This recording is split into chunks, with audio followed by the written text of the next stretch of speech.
Can all of the females in the audience please stand up and listen very closely? I know that at least one of you each day is told by someone that you can't do something simply because you're a girl. Don't listen to those people. For such a long time in America, women's rights have been a struggle, and they've improved, but definitely have not been fixed. Does anyone still standing know what the date August 1920 has to do with women's rights? You can all sit down and let me explain. Sometimes when I look at the changes our government is making, I get angry and I wish I had a say in things. But I know that when I turn 18, I will. Before August 1920, I would have never even thought of this as an option because women did not have the right to vote, not at any age.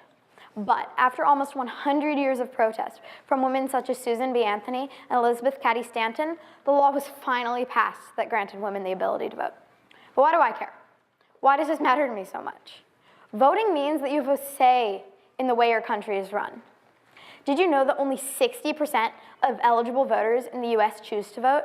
That means the other 40% of eligible voters decide not to vote, leaving them with no say in what happens to our country. That 40% have no say in who runs or what happens to our country.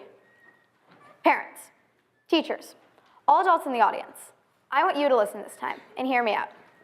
Women, if you compared your paycheck to those of a man with the exact same job as you, you would notice that you only get paid 78 to 82% of what that man gets paid. My word for this is wrong, just wrong.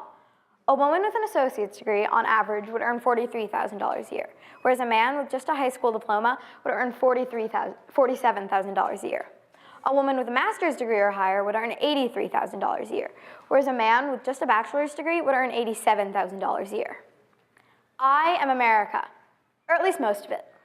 I can see all of you looking at me like, what does she mean? Well, let me explain. America is 51% female. That means America is only 49% male. If you don't understand that, then let me put it in a ratio. That's about 100 females for every 95 males. I know that this is a bit of a weird analogy, but think of it like this. America is 3 people, 1 man and 2 women.